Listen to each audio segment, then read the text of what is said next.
Oh, oh, oh, oh, oh, oh. C'est euh, Tolric Noël. Suite de la vidéo euh, euh, annonçant euh, donc ce grand cadeau euh, aux femmes. Ce grand cadeau à la moitié de l'humanité, en fait à toute l'humanité, mais avant tout aux femmes, et aux femmes qui en veulent, aux femmes qui en ont. Bon, allez, je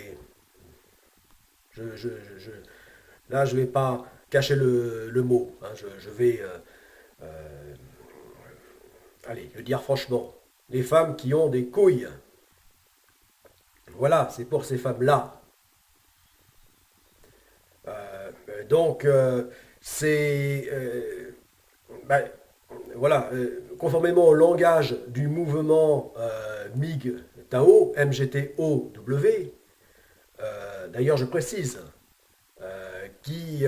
enfin, dont je ne partage pas tout, loin de là, mais qui me parle tout de même, qui me parle parce que il dit des choses vraies. Il dit certaines choses qui sont vraies. Et ça, il n'y a que par mauvais esprit ou par déni de réalité qu'on peut ne pas être d'accord avec certaines choses du mouvement MGTOW. Voilà, encore une fois, pour comprendre, que ça plaise ou non, pour comprendre, allez vous voir de quoi il s'agit. Hein. Voilà. Encore une fois, pour se renseigner facilement sur les choses, euh, il n'y a qu'Internet. Donc, voilà. Donc, le projet Godessarc, eh bien, c'est un vaste projet émancipateur, à commencer pour les femmes. Donc, c'est ça, c'est ce grand cadeau que je vous fais. À vous toutes, mesdames et demoiselles. Et mesdemoiselles. Hein. Je vous fais à toutes cet immense cadeau. Donc, oui, par lequel vous allez pouvoir vous émanciper. Alors, pour commencer, eh bien, comme toute chose, avant d'être grande, c'est ainsi la loi de la nature, de la physique, avant d'être grande, elle commence par être minuscule, toute petite, et puis elle grandit au fil du temps. Et donc, bah, pour commencer, donc le projet Godessart commence par la phase 1. Petit par la phase 1. Et donc concrètement, c'est la construction du petit voilier océanique Godessarc Pakicetus. Et ce petit voilier océanique, qui donc a pour qui a vocation à porter à porter tout, tout ce message, toute cette pensée, cette action du projet Godessarc, eh bien, en tant que petit voilier, hein, qui ne fait que 10 mètres, eh bien, euh, une fois, bien que une fois qu'il aura accompli l'immense navigation, la Stago, eh bien, il aura vocation à être un navire, enfin, à être un bateau école. Enfin, un bateau école, un voilier pour initier les jeunes euh, défavorisés, plus ou moins défavorisés, les initier donc à la navigation, à la voile. Voilà. Ça. Donc après, ben, ça sera sa- son utilité. Euh, euh, Seulement, euh, lorsque moi je naviguerai donc en tant que skipper, que constructeur et donc armateur, propriétaire armateur du voilier, eh bien, euh, donc lors de cette première phase, euh, donc la navigation, ou même après, les navigations, lorsque je serai à bord, là, je ne serai qu'avec des femmes, uniquement un équipage de femmes. Oh, on ne sera pas très nombreux. Euh, Ce petit voilier ne pourra embarquer au large que 5 personnes. Donc ça veut dire qu'il y aura moi le skipper et 4 femmes. Mais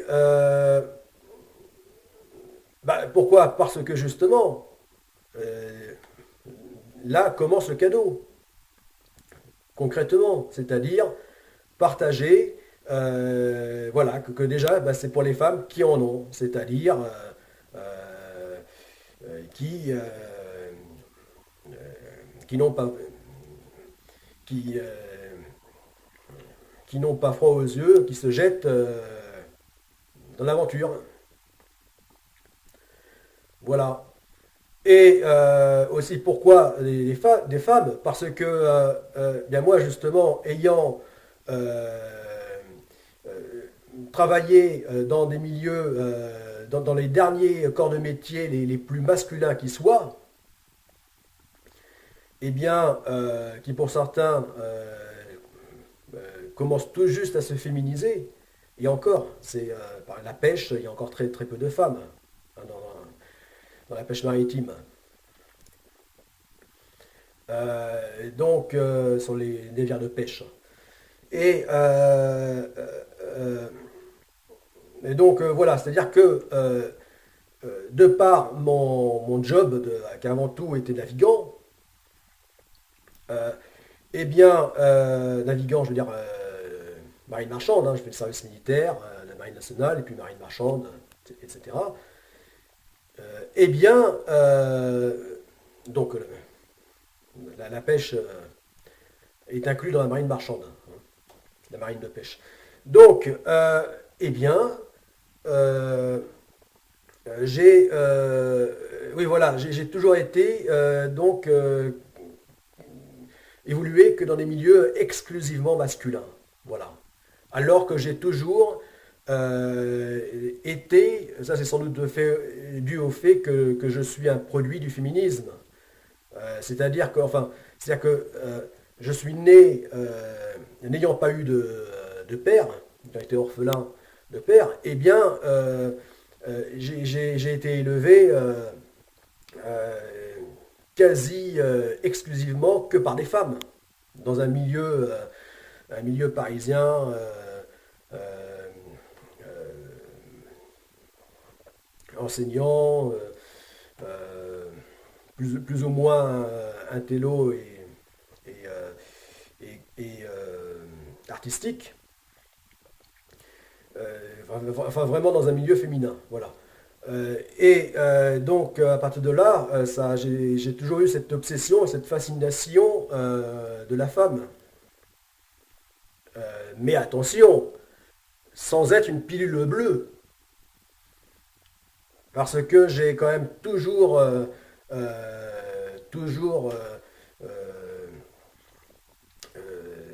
eu eu le sentiment, le, euh, enfin le sixième sens, comment on dit déjà, le, ah je sais plus, le fait de sentir, le sixième sens, enfin justement, qui fait partie des qualités féminines, dit-on. Comme quoi j'en ai des qualités féminines. Je ne renie pas mes côtés féminins. Parce que chez chaque femme, il y a plus ou moins du masculin, et pareil chez chaque homme. On ne peut pas le nier. Bon, bien que, en toute logique, normalité, euh, il y a plus de féminin chez la femme et plus de masculin chez les hommes. Bon, donc, euh, eh bien, euh, eh bien, là, j'ai perdu le fil, là. Euh, bon, enfin, c'est pour dire que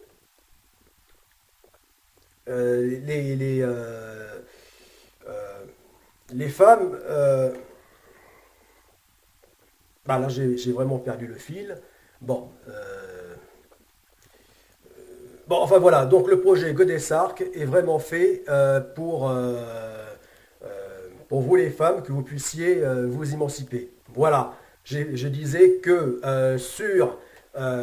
qu'à bord du petit voilier océanique GA Pakicetus, eh bien, en ma présence à bord, je ne naviguerai qu'avec des femmes. Pourquoi? Parce que, de par mon parcours professionnel, je n'ai euh, été qu'avec des hommes. Donc dans un milieu exclusivement masculin. C'était quand même très difficile euh, pour un homme qui, sans être donc une pilule bleue, euh, sans être une sorte d'amoureux transi, euh, eh bien, un homme complètement fasciné et obsédé par les femmes. Et euh, eh bien, donc, ça a été trop difficile de passer ma vie sans femme. Enfin, sans femme. J'ai eu des périodes où j'ai pu quand même me rattraper un peu. Mais du fait de mon métier, enfin de mon job euh, bon, masculin, eh bien, j'en ai été beaucoup éloigné. Et pour moi, ça a été quand même une souffrance du fait que à terre, eh bien, c'était euh, l'approche envers la femme n'était pas évidente. Et là, ça ne s'arrange pas, justement. Aujourd'hui, avec ce néo-féminisme, toutes ces tensions, toutes ces tensions euh, enfin, qui ne mènent à rien, ça ne fait qu'empirer tout ça. Euh, voilà.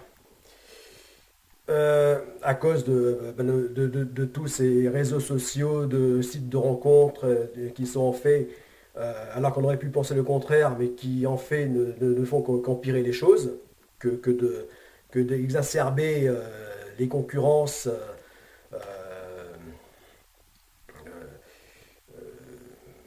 Enfin bon, bon, réfléchissez, bon, pensez-y, voilà. Intéressez-vous à tout ça euh, et voilà, à méditer tout ça. Voilà, pour comprendre. Voilà, donc c'est pour ça que voilà, donc j'ai trop besoin d'être justement avec cette autre moitié de l'humanité qu'est la femme. Voilà, de partager donc tout cette immense aventure du projet Godessark avec la jante féminine. Voilà. Voilà pourquoi avec le petit voilier océanique, je ne veux être qu'avec des femmes. Ensuite, pour ce qui est de la phase 2, avec les deux grands navires d'exploration, Godesarc Mayacetus et Godesarc Ambulocetus, alors là, eh bien, le but, c'est qu'il y ait à bord un maximum de femmes. Euh, donc, il y aura au moins plus de femmes que d'hommes, c'est-à-dire plus de 50%, tant parmi l'équipage que, enfin, donc les professionnels du bord, que les passagers stagiaires. C'est-à-dire que sur chacun des navires, il y aura dans les 500, enfin, 500 personnes, 504 personnes, pour une capacité maximum d'hébergement qui sera à bord de 540 personnes. Et donc, ces deux navires, ça fait 1000 personnes, dans les 1000 personnes. Et donc, si on fait au moins la moitié, ça fera plus de 500 femmes. Voilà. Il y aura nettement plus que 500 femmes. Voilà, donc vraiment un projet pour vous. Voilà, et donc ça, à bord, eh bien, ça sera pour l'action, pour celles qui en ont, et qui en ont, je parle, euh, pas physiquement, hein, des couilles, mais qui en ont en termes de tempérament.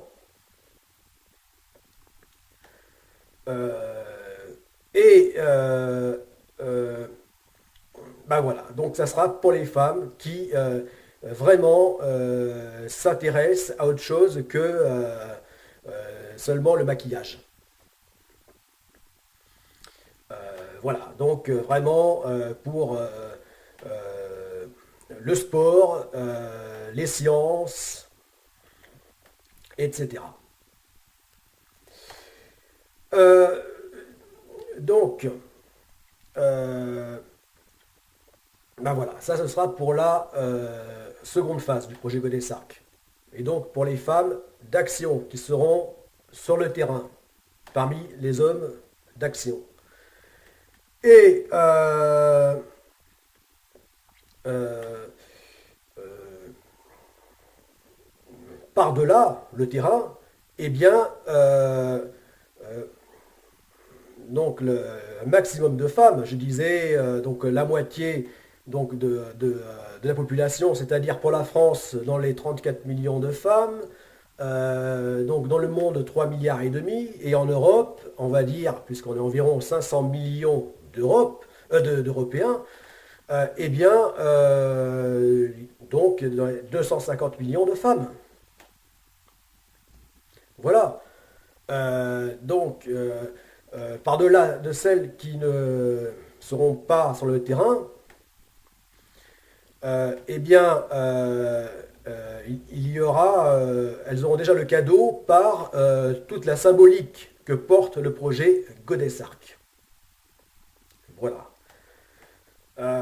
Donc, c'est un projet émancipateur. Voilà. Euh, un projet humaniste.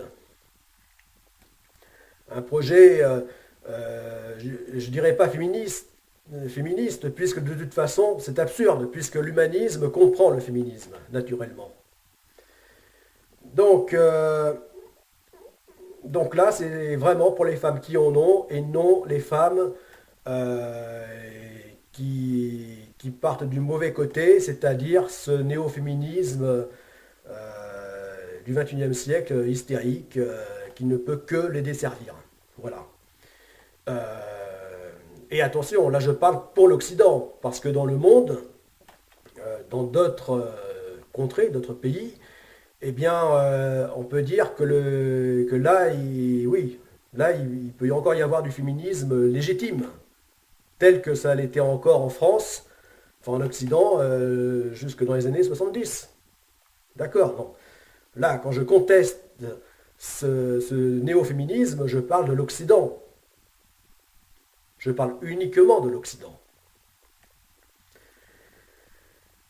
Voilà, donc le projet Godessark, euh,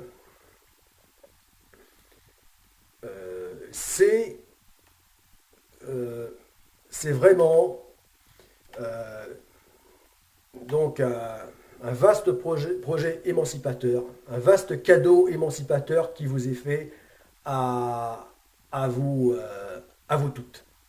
Voilà.